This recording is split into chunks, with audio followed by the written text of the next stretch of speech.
good morning everyone! Ayan. O, nandito tayo ngayon sa ano. Ano pa rin ito guys, Sundance Resort, pero ibang lugar na. Nasa ano tayo? Nasa Brandy. Nasa kung ba tayo, Brandy? Izu. Izu. Wala tulog pa yung giwa ko. Nasa ano pa rin tayo?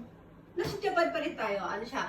Ang pangalan ng lugar ay Ito. I-T-O Izu. Tama ba yan? Sundance Resort Izu Kogen. Ayan. Ayun! Yung Kogen lumabas na. O, ayan. Tawag dito nag-bathtub na yung mag-ama ko. Kami lang ni Brandy dito sa picture ako. Mamagaw pa ba yung mukha ko? Siyempre galing tayo sa tulog eh, di ba? O, ayan.